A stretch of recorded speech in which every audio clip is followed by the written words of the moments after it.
Everybody. How are you on this early Thursday morning? It is 7 a.m. It is Thursday, November 10th. It is 2 days after the election. The results nationwide were pretty good.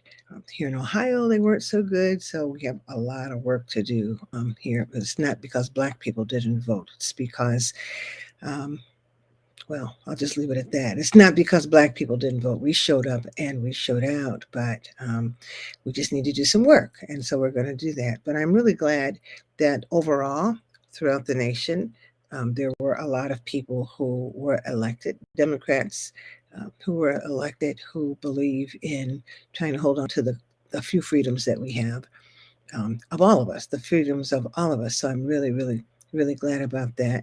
I was in Indianapolis actually on election day, but did not watch the returns because I don't believe in television, quote, news, especially cable news, because it's not news. But I checked headlines and I've been very pleased with the outcome overall. We still have a lot of work to do because we do have 2024 coming up, and the people on the other side, if you're not a Democrat, the people on the other side are very strategic. They always have been strategic. Where we are now is because of their excellence, actually, in being strategic. And so we have to be strategic too and do the things that we have to do to counter that strategy. But anyway, good morning, good morning, good morning, good morning. I can't see who's here, but I'm hoping somebody is. It's 7 o'clock. I hope I'm not up here by myself. I do these on Thursday mornings to encourage you to buy my book, Rest for the Justice Seeking Soul. And it's holiday season, so I hope that you will get it and share it. I told you I have a goal. I need to have all of those books sold and to beat the evangelicals. And for those of you who have listened to me, you know what that means. You know what that means. If you don't know what it means, email me at crazyfaith2019@gmail.com and I'll tell you about it. But anyway, good morning, good morning, good morning. And this morning, even though I normally read from the book itself, also I continually do a Tuesday meditation on Tuesday mornings, every morning, every Tuesday morning, and I'm hoping that I will be able to get a second volume of these meditations published. But this morning, I thought that I would read to you the meditation that I wrote and distributed on Election Day because I think it has some sentiment that we can still hold on to and adhere to. So walk with me as I read to you If We Must Fight.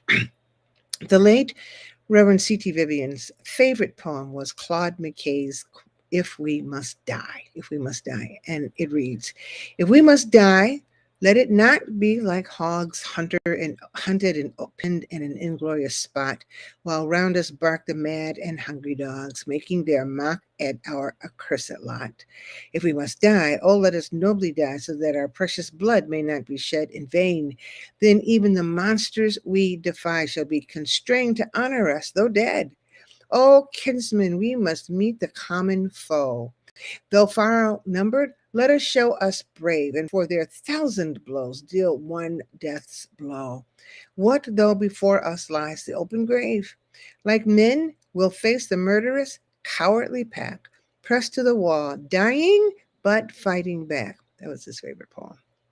And that poem perfectly expressed and described this man, C.T. Vivian, who, though slight in nature, he was very small, was formidable in courage, tenacity, and passionate commitment.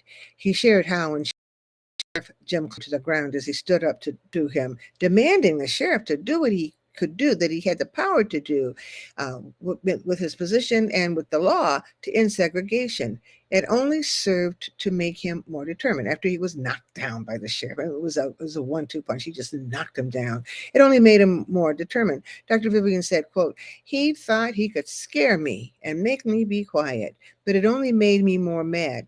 And if you see the video, if you go on PBS, you can see the video. He got up, his face bleeding, and continued his verbal attack on the sheriff. And he said, I was not going down just because he smacked me. I was trained in nonviolent direct action. I was taught not to return violence given to me, but to not even want to hit back. He admitted that he wanted to fight back. He did, because when you're attacked like that, you want to fight back. But he also realized that the kind of fighting he was thinking of would be ineffective. The moment and the cause, demanded that he do something that was different because that moment was far bigger than could be effective by returning a physical blow.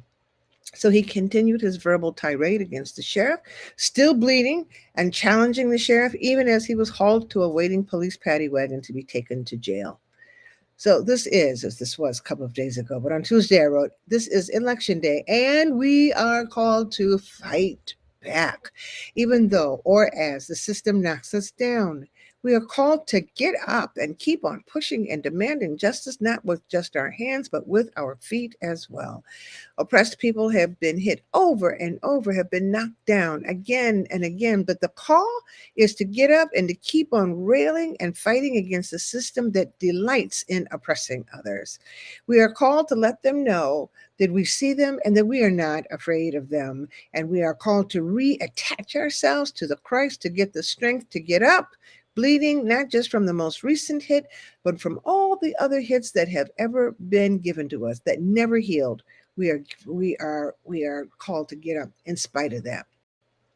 There is a strange peace that comes over one when attached to the Christ. It gives us what the song says, the world didn't give and what the world took away.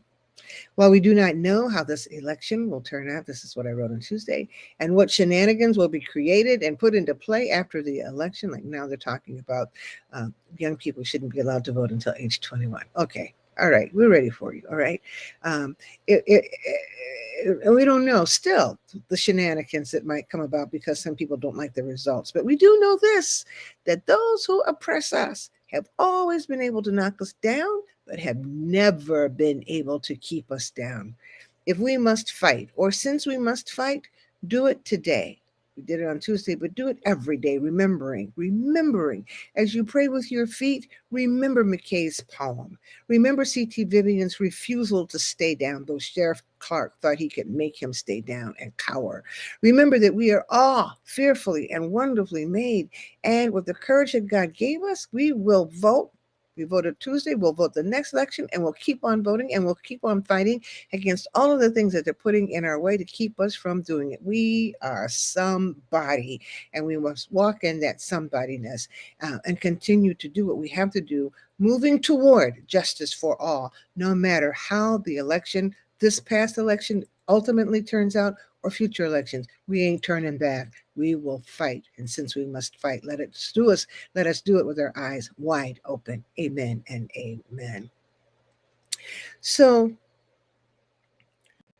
we are, I'm sorry. I wanted you to meditate on that because, the spirit of fighting, when I talked to Reverend Vivian about that, he was a very slight man. He could still wear his clothes when he was 90 that he was wearing when he was in his 20s. He watched his weight and he was very healthy and very energized and sharp till the end, sharp to the very end of his life. But he was adamant about being steadfast and immovable and not giving up and not giving in. And, there's different ways to fight. Not only always, really seldom with the guns and the weapons that people bring. We have minds, we have hearts, and we have spirits that are strong within us that give us a special capability to fight those things, those systems that want to keep us down. And so we say with our mouths, we say with our feet, we say with our actions, we're not doing it. And we have to say it and do it. So I'm hoping that you're hearing this. I'm glad for everybody that voted. For those that didn't vote, the weapon we have that weapon that we have to use in order to get to the next phase of our removal from oppressive. And that's what keeps us in poverty. Day, and I hope that you'll come back next week and bring somebody with you. Take good care, and I'll see you. Bye-bye.